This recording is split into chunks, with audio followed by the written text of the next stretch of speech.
Good evening. We're back with more DC Dual Force, and this evening will be a tier list for the Legendary Rarity cards.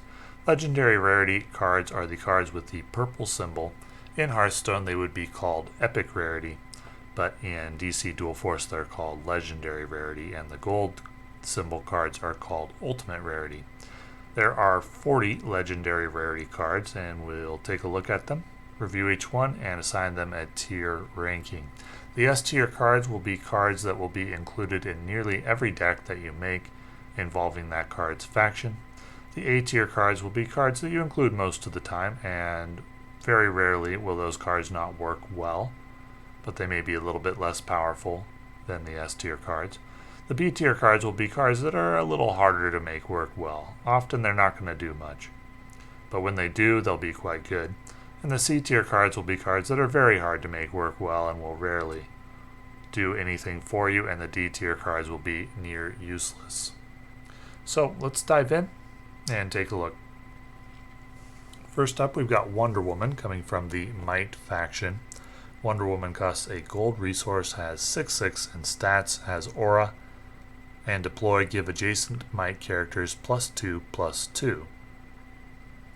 That can include your Might hero, so it is not difficult for her to be giving out +4/+4 and get up to 10 stats, 10 attack, 10 shield,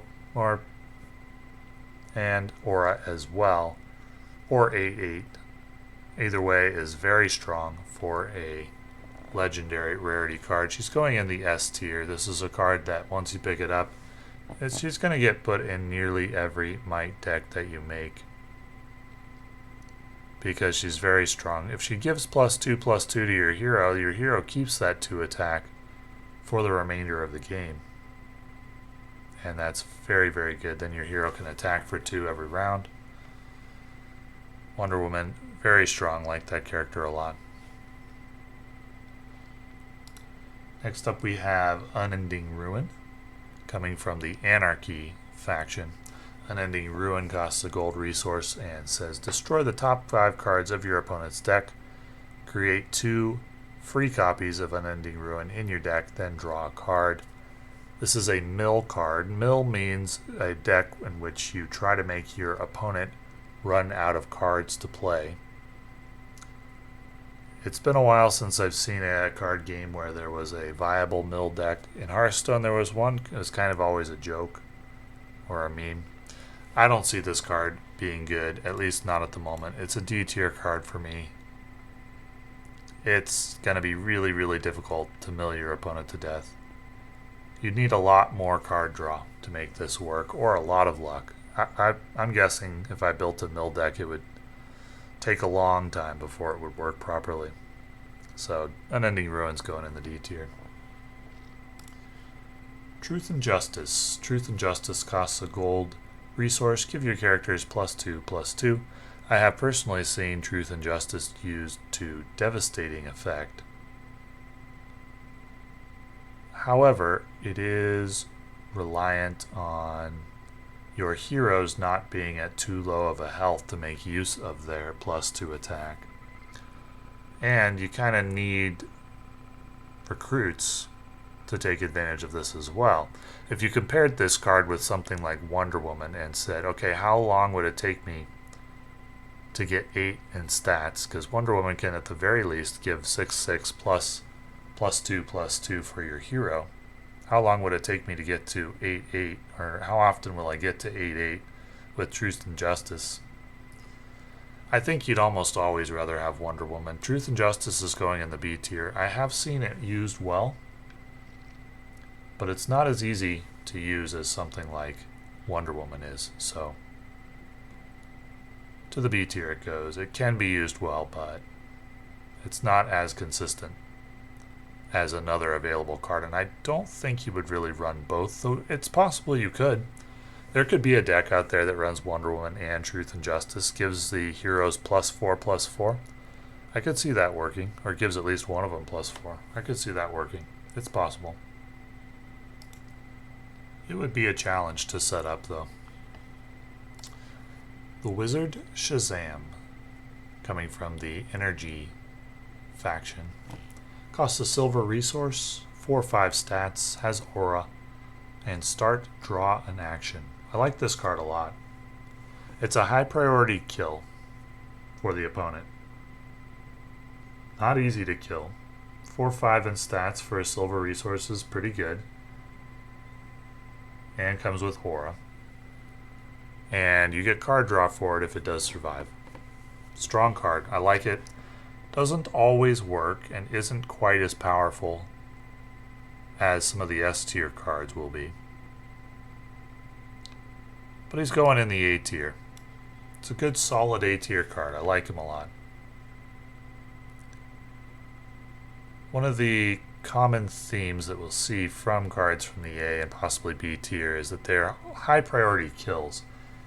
They do something if the opponent doesn't manage to kill them, and such cards usually end up dying. And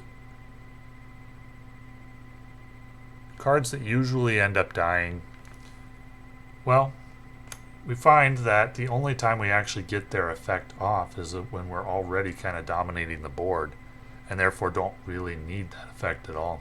And that's not great, but even if the Wizard Shazam doesn't get his start action off, he's still got 4 attack, 5 health, and aura, and that's pretty good. So if a card's pretty good, even if he doesn't get his action off and just ends up being a high priority target that's kind of hard to kill, that's a very solid card.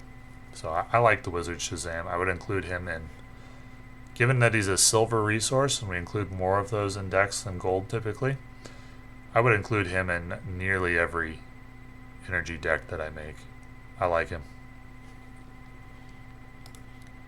Next up we have the Penguin coming from Tyranny.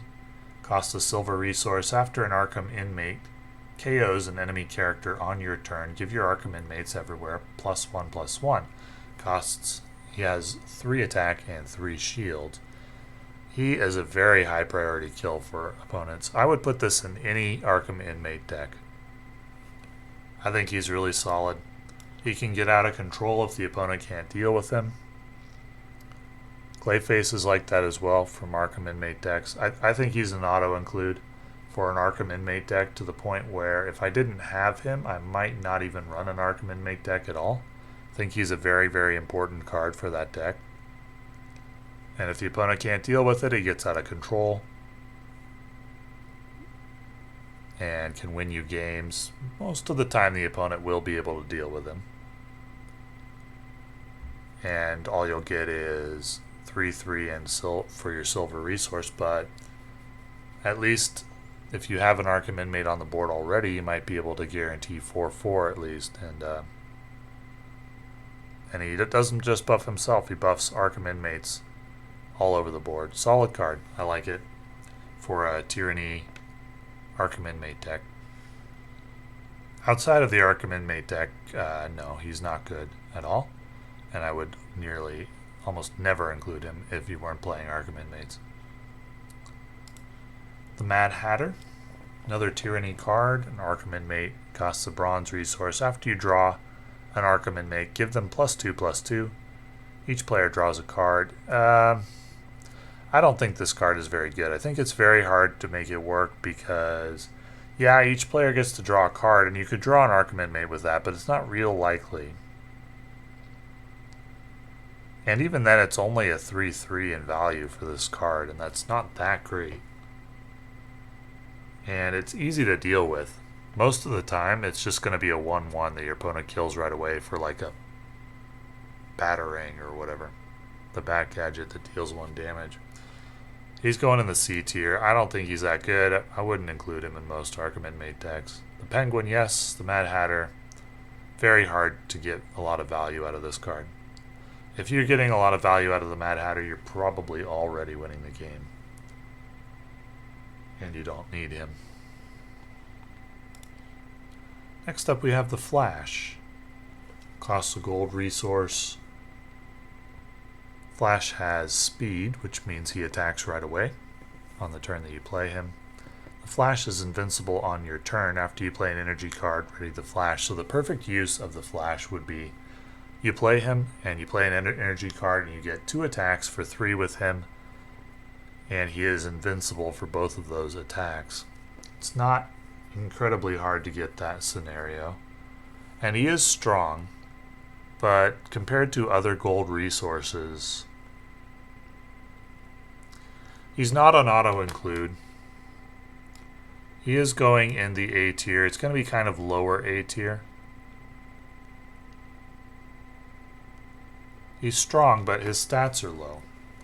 But if you can play him with an energy card and get 6 in attack for free, and then he's going to be a must kill for your opponent on their turn, because if he survives, he can continue doing that.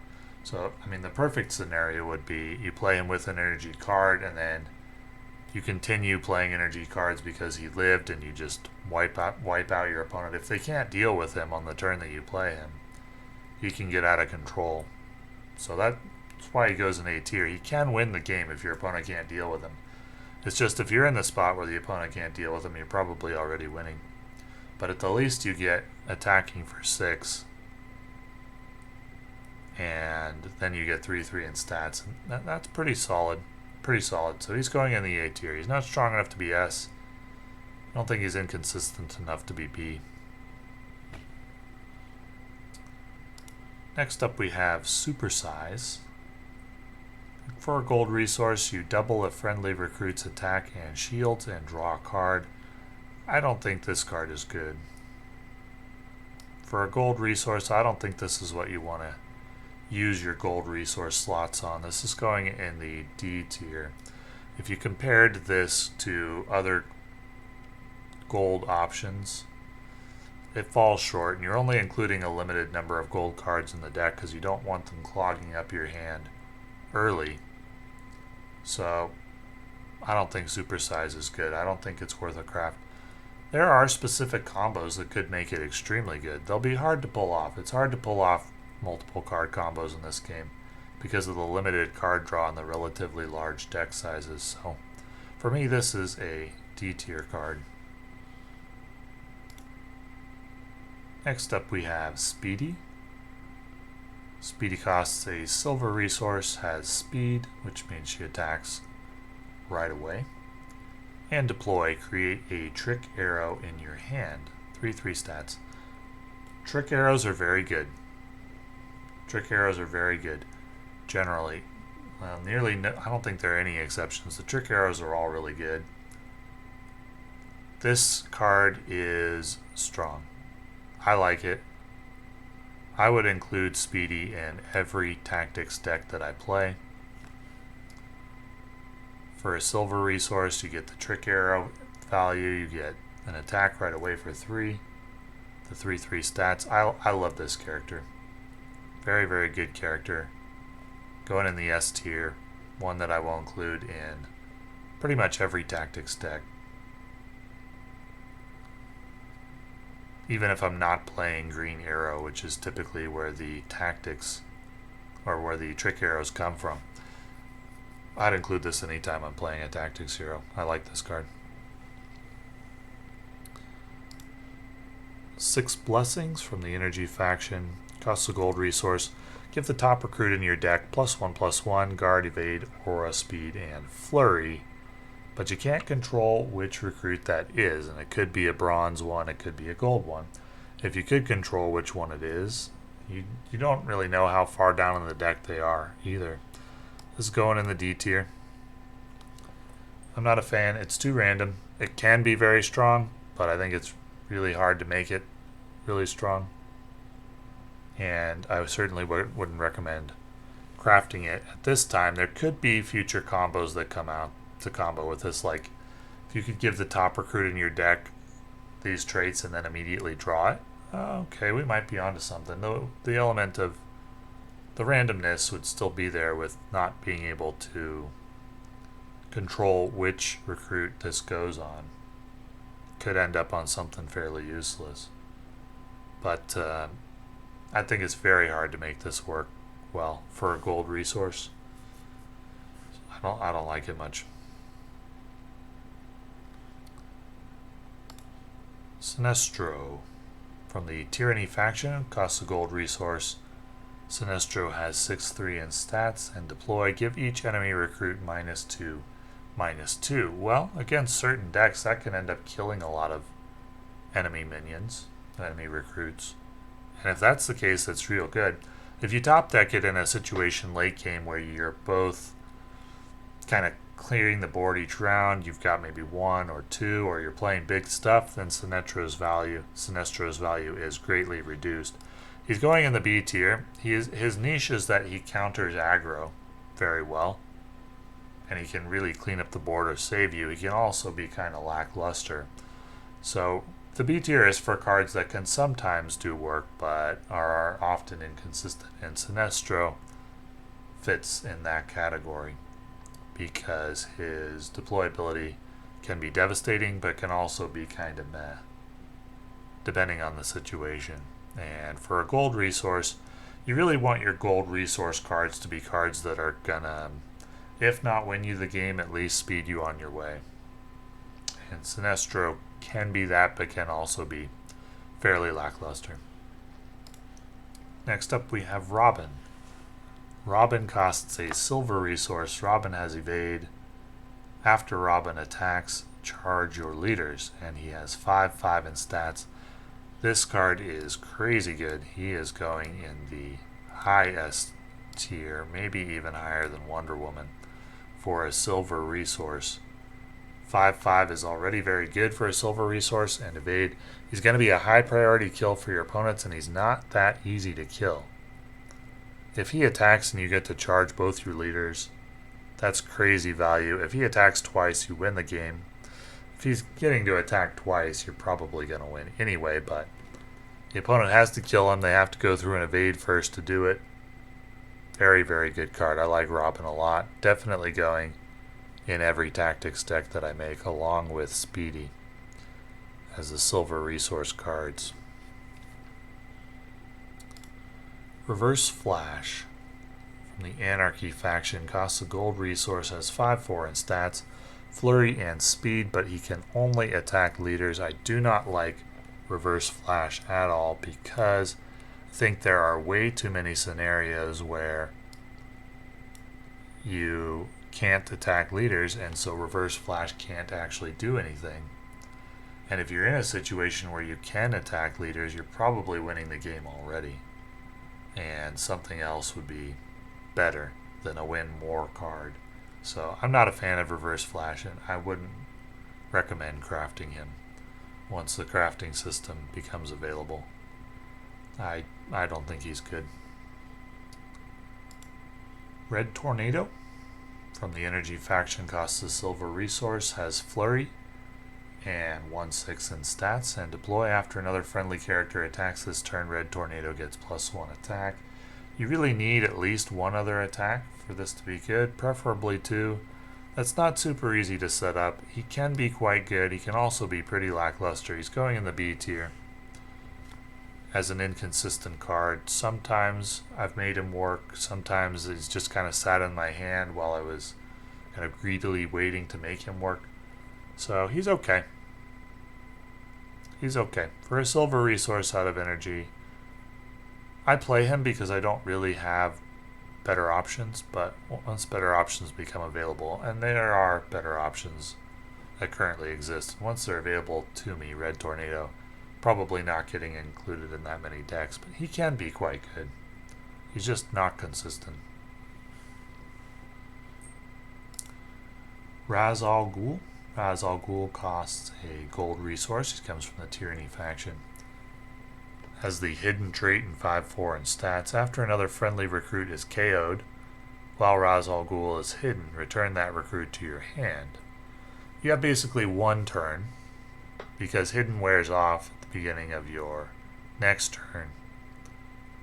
So if a friendly recruit is killed after the turn that you play him, then you get to return that recruit to your hand. That can be quite strong.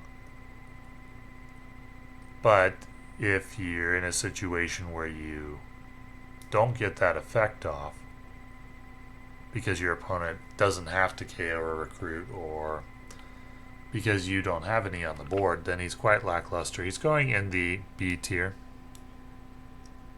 maybe like the higher B tier. His effect can be quite good, giving you more plays of your recruits. It can also be fairly lackluster or just give you back like a bronze recruit or something like that. So, sometimes good, often inconsistent. Goes in the B tier. Power Girl. Power Girl costs a gold resource. Power Girl has shield. After a friendly character loses shield on your turn, give them shield, 7 attack, 5 health. It's hard to make that effect work. The caveat that they have to lose shield on your turn isn't easy to satisfy. Everybody's trying to clear recruits off the board pretty much the turn they come in, so it's not easy to actually get an intact shield onto your turn and then have it lost then. So I'd say most of the value of Power Girl most of the time is just from her shield and her stats, which are pretty good. 7-5 and shield is pretty good. You'd rather have Wonder Woman. Would you rather have Aquaman? Aquaman's another gold resource card from the Might faction. Probably. It's close. She's going in the A tier. You could make a case for her. She's dangerous for your opponent to leave on the table, and it's not easy to clear her. And you can get some good value out of her, so I like her. I've seen her work fairly well. She's going in the A tier. The 7 attack is nice for sure.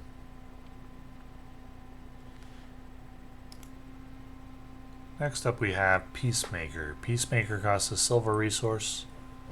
He has 5-1 in stats and Hunter. Deploy your recruits with Hunter, deal double damage to leaders that are attacking this turn.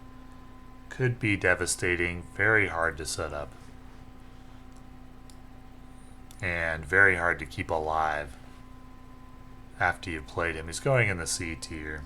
Similar to Mad Hatter, I think I've never seen anyone get this effect off and actually make use of it. And I have seen Peacemaker played, but I've never seen it work. So it's possible it could be devastating if it worked, but it's hard to make it work, so I wouldn't recommend making this a top priority craft. Since I'm looking at the tier list, I think Robin goes over Wonder Woman. Speedy may even go over Wonder Woman as well. She's good. Anyway, Peacemaker, no thank you. I don't think he's very good at all. Parasite from Anarchy, silver resource card. Deploy, deal 1 damage to 2 random enemy recruits. Parasite gets +1/+1 for each damage dealt. So if you had spell power, you could get more. Without spell power, you're looking at a silver tier card that deals 2 damage randomly to enemy recruits and gives you a 4/4. It's okay. There are combos that could make him better with spell power, I think. So I'm assuming this damage works with spell power. And so he's going in the B tier. He has potential to be something more if you have a lot of spell power cards. But otherwise I think he's fairly meh. Though he's never really bad unless it's an empty board. So I think B tier is a good spot for him. Naomi. So it's the Questing Adventurer, the DC Dual Force version. Costs a bronze resource. After you play a card, Naomi gets +1/+1. Can get wildly out of control. Hard to get it there. Going in the B tier. I liked Questing Adventurer decks in Hearthstone. They were hard to make it work though, and it's hard to make Naomi work as well. She probably works the best with like tactics with Batman's gadgets because they're free. And if you could save up the gadgets, get Naomi out, play 2 or 3 of them, along with another resource costing card, you're still not up that high. And then if you could leave her on the table for another turn or 2 and continue playing cards, you can get out of control. But if you're at that point, you're probably winning the game already. Maybe another card would be better. At late game, she's pretty terrible if you're in top decking mode. So I'd put her kind of lower down the B tier. She can be good, and there exists the potential for future combos where this card is really, really good. Right now, I've never really seen her get out of control, I don't think. I have seen her be decent, though. Like a bronze 4/4 from time to time, and that's good. So, good but not exceptional. Can be, but it's hard to make it happen. Mr. Mind from the Tyranny faction costs a gold resource. Has Hidden. After an opponent draws an action, Mr. Mind gets +3/+3. Each player draws 2 cards. Well, not every deck that you're going to face plays a lot of actions to draw. So you may just have each player draw 2 cards. You get 3/3 in stats, and you get nothing more than that. Against the right deck, Mr. Mind can be very good. But for a gold resource, we want cards that are good more often than just occasionally or against certain opponents. So this could be a meta call, but he's going in the C tier. It's hard to make him really good, even if you get 6/6 for him. For a gold resource, that's not that great. We really would like him to have 9/9 or higher. And if you could do that frequently, he'd be quite good, but that's not going to happen frequently. So, to the C tier he goes. When he works, good, but really, really doesn't work that often. Metron. Gold tier card coming from the Tactics faction. 2/10 stats and start, draw 2 cards. You will usually get that effect off, and it can be quite devastating, providing value in fairly even games late in the game. I like him a lot. He's going in the A tier. He's a high priority kill, but he's not easy to kill unless you're way behind on the board. If you're way behind on the board, you don't want to see Metron, but there's not many cards you do want to see if you're way behind on the board. If you're even or slightly ahead, he's very good. It's tempting to put him in the S tier even, but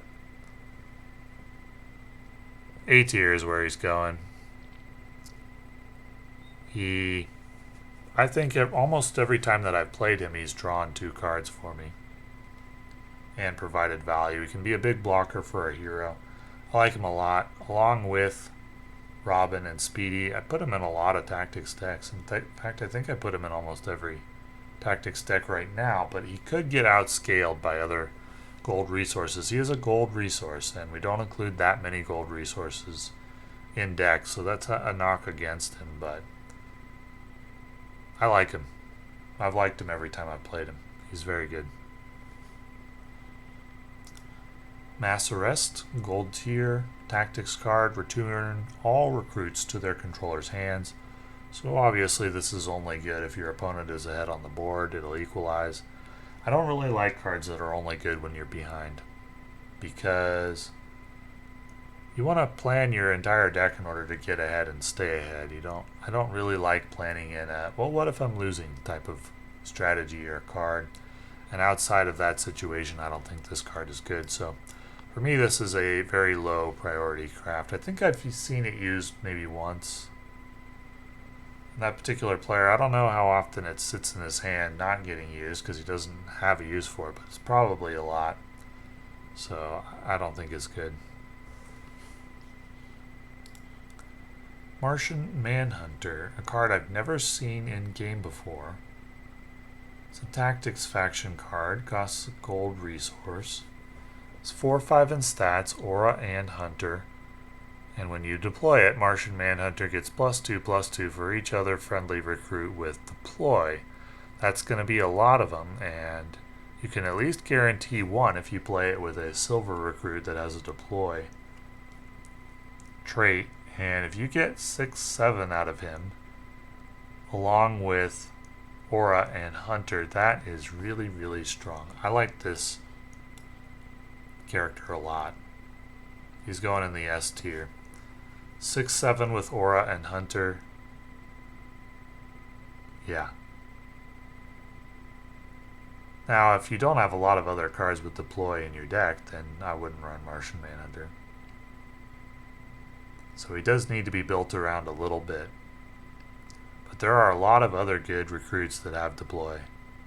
And so I don't think it's going to be that hard to make this effect work. He seems really, really strong to me. I like the card a lot. Those tactics cards, they're really good. This is one reason why Batman is so strong. Tactics just has really, really good cards. In addition to Batman being strong. I think the meta revolves around him right now. Malcolm Merlin. Malcolm costs a gold resource. Comes from Tyranny. He has Ambush. Ambush means he deals his damage first, so if you have a 4 HP enemy, you can KO them without Malcolm taking any damage in return.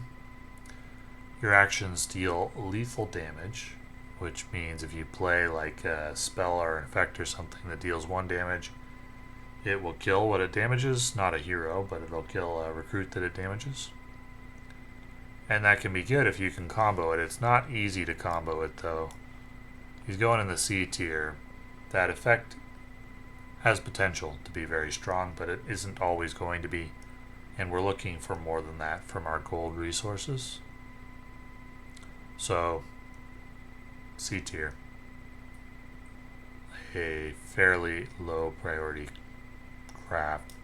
What we're looking at right now, Tactics is in an amazing spot. Might's pretty good. Energy can do some things. But all of the Anarchy and Tyranny cards seem to be in the lower half.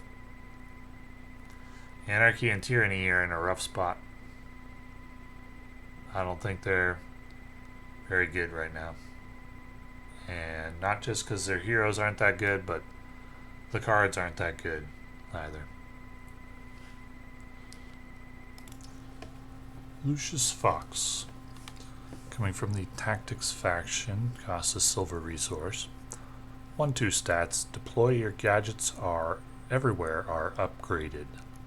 Well, we'll have to take a look at the upgraded gadgets. So here we go. Upgraded tear gas give 2 enemy recruits -2/-2. Upgraded grapnel gun. Return a friendly recruit to your hand and give them evade.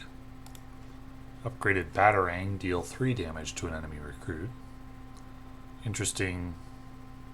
It used to be deal 4 damage, I think, but it's been nerfed when the other Batarang was nerfed as well. Upgraded Bandage, heal 3 damage from a friendly character and draw a card. Well, these upgrades are insane.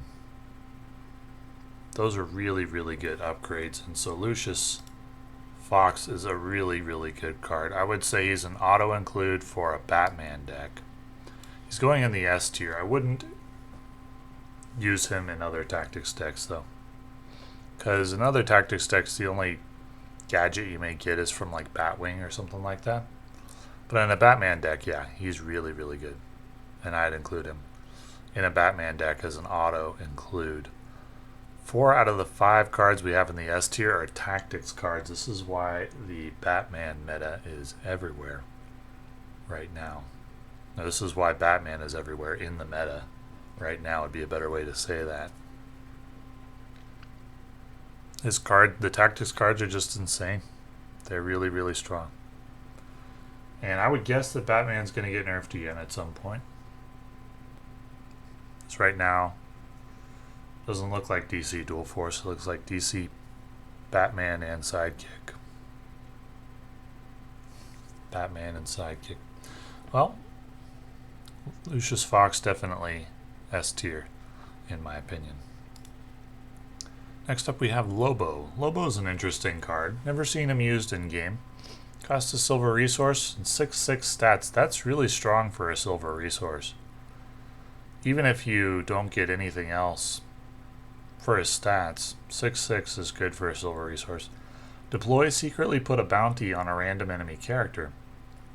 After Lobo frags that, I don't know how to say that word, Bastage. Draw 2 cards and they become free. If he gets that ability off, that's crazy good. It's really hard to get off, but even if you don't get it, His stats for this cost are very strong. He's going in the high A tier. You could make an argument for S. But I like this card.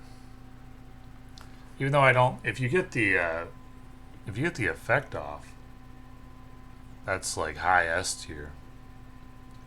But it's going to be rare that you will, because Lobo himself has to get the kill, and that's not easy. Not easy at all.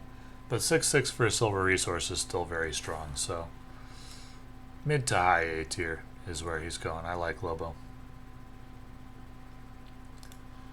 Lex Luthor from the Tyranny faction costs a gold resource. 210 stats. Lex has +2 attack for each Tyranny card in your hand. At the point in the game where you're playing gold resources, it's not likely to be that many Tyranny cards in your hand, but you may find he's like a 4 attack, 10 shield type of character. If Lex Luthor didn't attack this turn, draw a card, so you get some use out of him if he's only 2 attack and you don't need him. He's good. He's a good, solid A tier card. I think he's probably a little worse than Metron in some situations, better in others. I like him. I'd include him in most, if not all, Tyranny decks. It's just Tyranny isn't that good, so he goes kind of low down the A tier just because this is like a priority craft list, and the Tyranny cards aren't going to be high priority because Tyranny isn't that good in general. But if you are making a Tyranny deck, it's a little higher up the priority list, because Lex is pretty good. He's one of the top 5 Tyranny cards, I'd say. I mean, you're guaranteed to draw at least one card with him, because on the turn you play him, he's not going to attack that turn. So he's good. Kyle Rayner. Kyle Rayner costs a silver resource. Has 3/3 stats. Deploy, you may pay bronze resource to summon a construct kaiju. Sacrifice it if Kyle Rayner leaves the battlefield. Well, the construct kaiju is a 6/6 by default. This is what it looks like. Construct kaiju gets double the attack and shields of Kyle Rayner, so if you've managed to upgrade him with another green arrow card, then you can get construct kaiju even higher. So typically what's going to happen with Kyle Rayner is that you're going to play him in the back row, because you don't want him to die. If he dies, his kaiju dies. You're going to play him in the back row, and you're going to hope that the kaiju goes in the front row directly in front of him to block for him. Or you're going to try to play him with a guy that, like Crypto, to give him a shield or something like that. It's not easy to keep him alive. He's a priority kill for the opponent, and he can be killed by a spell, or he can be killed by just downing him normally. You'd prefer if players have to kill him by going through your kaiju, but that doesn't seem to happen most of the time. If it does happen, though, you get very good value for Kyle Rayner. He's going in the B tier. It's hard to get full value out of him. Full value would be if the opponent is forced to down your kaiju. It doesn't happen that much. A lot of the time, the kaiju doesn't go where you want it to, because you don't get to control which square the kaiju goes to. It's random. So it goes to, if you're playing it on a blank board, there's only a 1 in 3 chance that it goes where you want it. If you're playing it on a board with one other slot full, it's a 50-50 chance that it goes where you want it. And even if it does, the opponent may have a spell that downs Kyle Rayner anyway, in which case the kaiju disappears. So he's okay when he works. When he works, he's good. He doesn't work that much, but at least he's always a 3/3. He's okay. I include him in energy decks with other Green Lanterns. Gains a little bit of value with other Green Lanterns if you can get a buff on him, though that doesn't happen that often either. But he's okay. He's worth a look for sure. And I think I played him maybe 4 times, and 1 time the opponent was forced to down the kaiju, and the rest of the time he wasn't that good. Or he just died, and the kaiju didn't really do anything. Jon Stewart. Jon Stewart costs a silver resource. 3/5 stats. Deploy, you may pay bronze to deal damage equal to Jon Stewart's attack to an enemy character. So you can get 3 attack for your bronze, which is okay. Or if he's been upgraded, you can get more than that. He's alright. He's not inconsistent. He always provides the value. It's just that the value he provides isn't anything exceptional. So he's not a high priority craft. He gains value in a Green Lantern synergy deck. Did I say Green Arrow when I was talking about Kyle Rayner? I may have. A Green Lantern synergy deck, Jon Stewart and Kyle Rayner both gain value. Jon Stewart's probably a little more consistent, but also has a ceiling that's not as high. But I like him. I like the Green Lantern deck a little bit. It's okay. It's a little slow, just because Hal Jordan has a hero power cost of 3 instead of 2. If Hal Jordan's hero power costed 2 and gave you like 3 attack instead of 4, be in a much better spot. But yeah, the energy cards are all like fairly decent mid tier. They're above the Tyranny or Anarchy cards, but not as good as Might, or certainly not as good as Tactics, in my opinion. The top meta deck right now is going to be Tactics and Might. Batman, Wonder Woman, or Batman and Aquaman, maybe. But Jon Stewart's okay. Imbued with Lightning. Bronze resource. After a friendly character attacks this turn, create 2 lightning bolts in your deck. I do not think that card is worth much at all. Certainly not worth a craft. I mean, it's intended to synergize with other lightning bolts, I guess, but you get so little for spending that resource, and it comes with the caveat that a friendly character has to attack. Even if all it did was create 2 lightning bolts, I probably still wouldn't play it. I don't think this card is very good or worth a craft. Hephaestus, silver resource, 1/6 stats, has the ability seek a new divine weapon. Well, let's take a look at the divine weapons. We have 3 options. We have the Sunblade, give a friendly recruit +1 attack, and generate a gold resource. The Gauntlets of Atlas, double the attack of a friendly recruit. The Shield of the Gods, double the defense of a friendly recruit. It seems really strong, but it's hard to get that ability off because it's a high priority kill and it doesn't really punish the enemy for attacking it with only 1 health. So if you're in a spot where you can guarantee that you'll get a divine weapon, it's good. It's slow to work though, because once you get the free divine weapon, you have to set it up. So with the Sunblade, you have to keep a recruit alive. So you have to keep Hephaestus alive, then you have to keep another recruit alive. The Gauntlets doubling the attack. You need to have a recruit worthy of doubling their attack. If you're just doubling like a 2 attack recruit, it's not that good. The shield, double the shields of a friendly recruit. That's probably the best of them. And the Sunblade, generating an extra resource, you just aren't often able to take advantage of that because you just don't have enough cards to play to take advantage of the extra generated resource. Shield of the Gods is probably the best of the cards, or the most usable. I tried out Hephaestus. I couldn't really make him work to my satisfaction. I think he's a B tier character. In the perfect situation, he is good. It's not easy to set up the perfect situation, though. It's not easy to get a divine weapon to begin with, and then it's not easy to use the divine weapons perfectly, or in a very high value situation. So, B tier. Not a high priority craft, but better than some others. Next up we have Harley Quinn. Harley Quinn costs a silver resource and has 3/6 stats. She's an Arkham inmate, that is relevant. After you play an Anarchy card, Harley gets +2 attack this turn. And Adrenaline means if your hand is empty, Flurry. So she synergizes with the Harley Quinn hero, who also has an adrenaline ability. Adrenaline's not easy. Adrenaline's not easy to set up.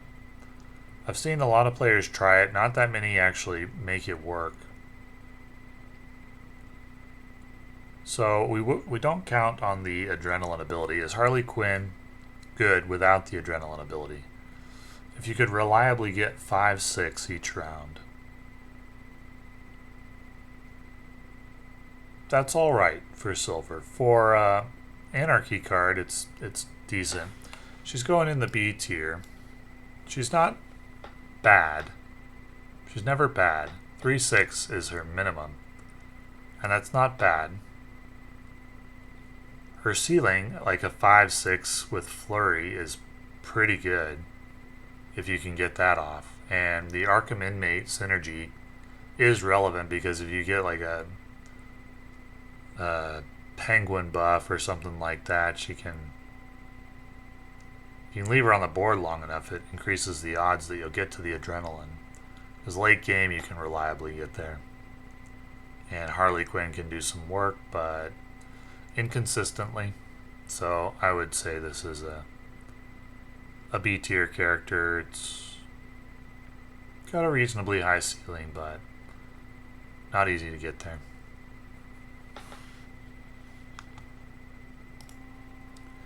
Giovanni Zatanna, gold resource energy card. 6/6 stats, and deal 1 damage to each enemy leader for each magical spell you've played this game. Clearly intended to be played in like a Zatanna deck with the magical spell synergy. I like this card a lot. I think he's really, really good. 1 damage to each enemy leader for each magical spell. Even if you've only played like 1 magical spell, 6/6 with 2 damage to the enemy leaders is good. If you've played 2, 6, and you probably will have if you're playing Zatanna, you've probably played 2 at this point at a minimum.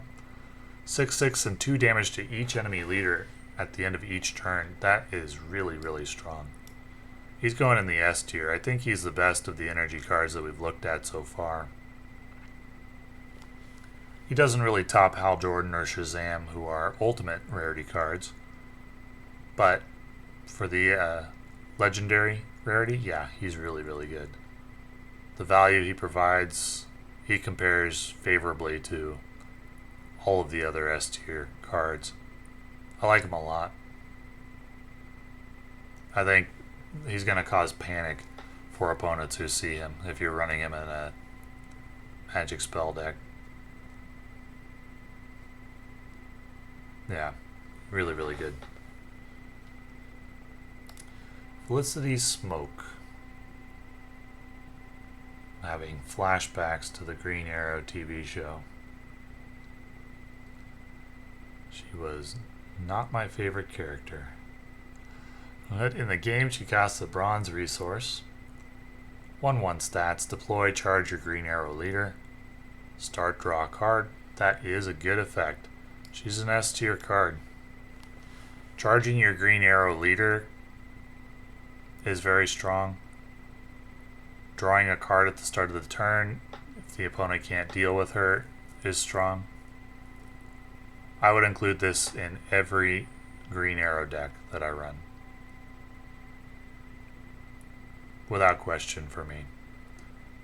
Just cards that charge your leader are really, really good. I'd run every card that charges your leader, basically. Wouldn't say without exception, but those cards are good. Charging your leader, the hero powers are what it's all about, really. In a 40 card deck, you can't rely on drawing cards in your deck every game. Like I run Clark Kent in my Might decks, and in a typical session of 4, maybe 5 games, I might see Clark Kent once, maybe twice.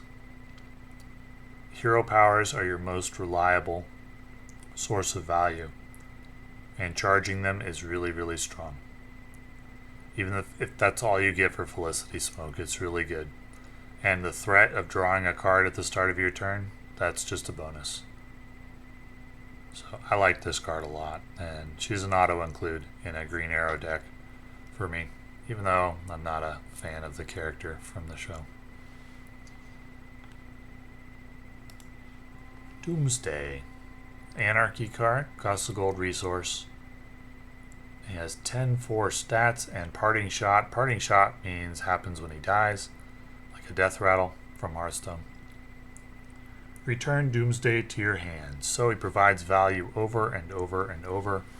He forces your opponent to deal 4 damage to him every round, trade something into him, either a spell or a character. And if they ever fail, they're taking 10 to the face or having to use somebody to block. As of right now, there's no silence in the game that I'm aware of. No, there's no silence in the game that I've ever seen. Doesn't exist. No way to stop Doomsday from returning to your opponent's hand when you kill him. He's crazy good. He's going in the S tier. The first of the villain cards to go in the S tier. I like him. That's going to be terror for the opponents when they see this card, because it's only a matter of time before Doomsday gets you. He puts the opponent on a clock. He's going to get you eventually. It's just very thematic. So you don't want to see Doomsday come down against you unless you're about to win. He will get you.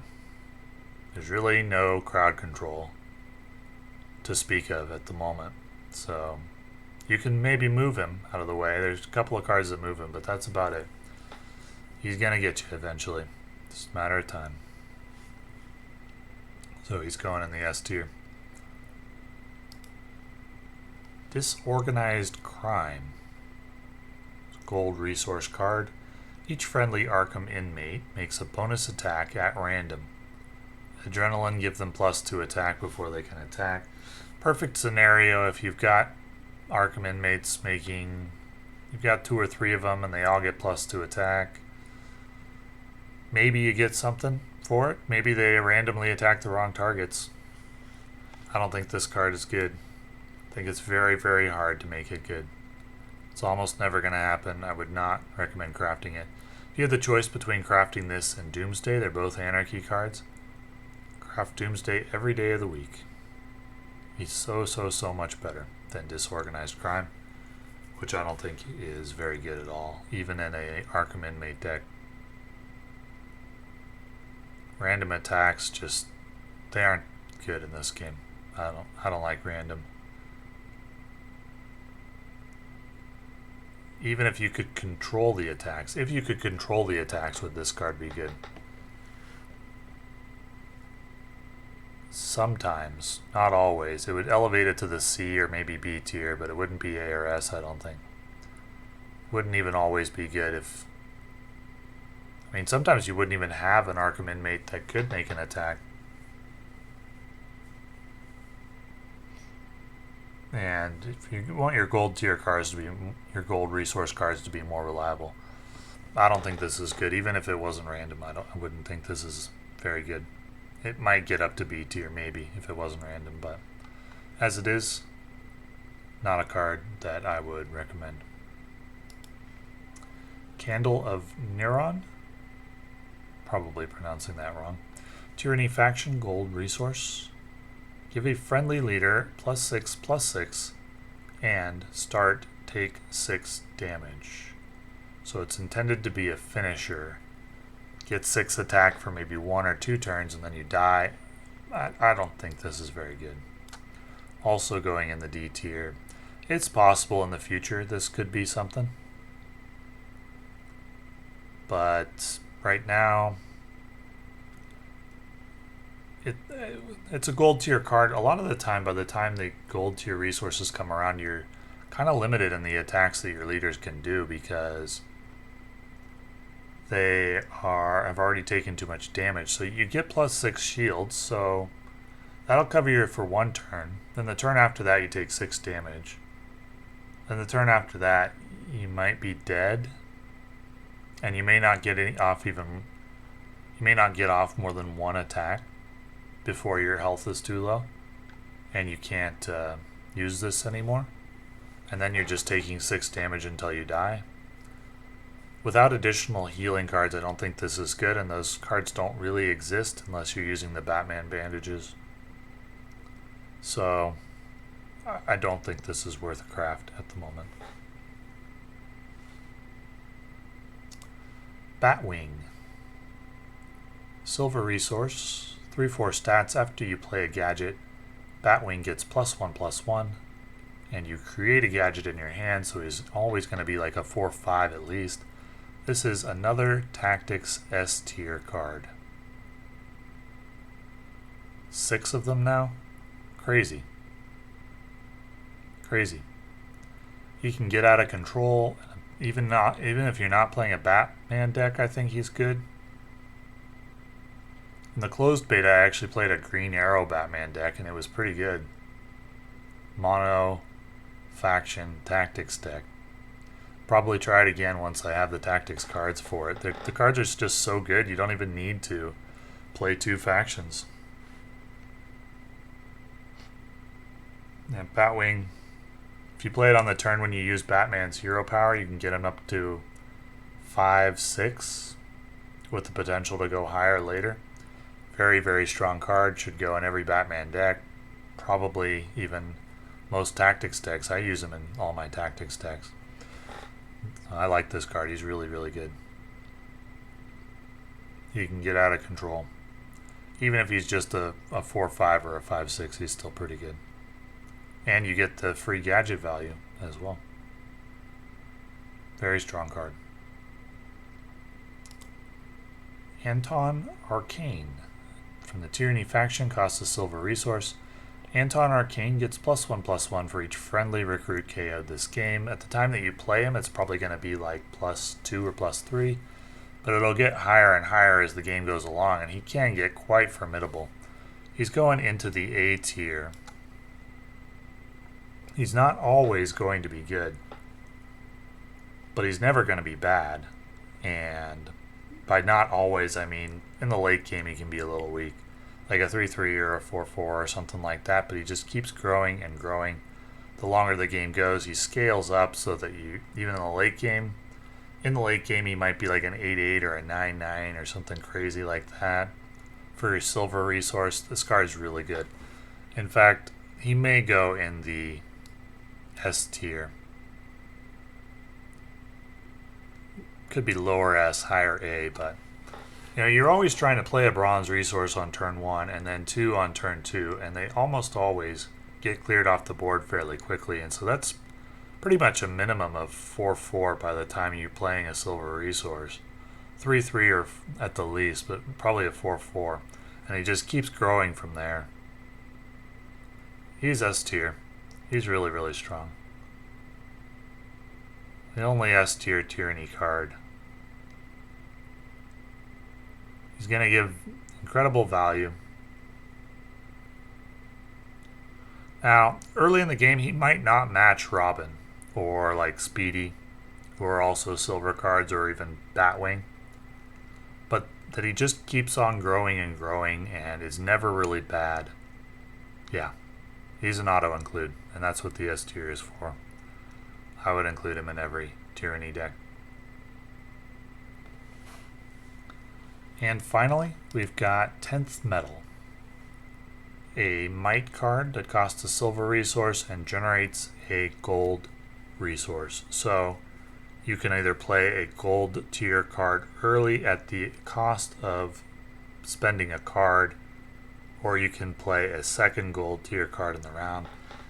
I don't really think this is worth the card. It gains you a little bit of tempo, but it uses up a card. In a card slot, one card drawn is got a lot of value.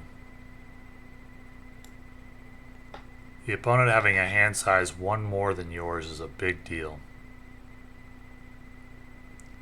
And so I don't think this card is that good. It provides a little value, but it's tempo value, and at the expense of hand size. No, I don't think it's good. C tier. A little value, but not much. So that's our tier list for the legendary rarity cards. Our S tier cards for tactics are Robin, Speedy, Martian Manhunter, Lucius Fox, Felicity Smoke, Batwing. Tactics is nuts. Tactics is really, really good. The meta's going to revolve around it for a long time. Because even if Batman gets nerfed, those tactics cards aren't going anywhere. They can't nerf them all. They probably won't nerf any of them. They'd have to nerf Batman into the ground for tactics to be bad. Our Might S tier card, just one, Wonder Woman. Just one energy card, Giovanni Zatanna. Just one Anarchy, Doomsday. And just one Tyranny, and that's Anton. But Tactics has got a bundle. Then there's a couple of Might in the A tier, and basically one for everybody else, two for Tyranny, two for Energy. And then when we get into the inconsistent range, that's where some of the energy cards live, and that's why Energy is kind of the third tier faction at the moment behind Tactics and Might. And then we got Anarchy and Tyranny. So that is our tier list for the legendary rarity cards, and thank you for watching.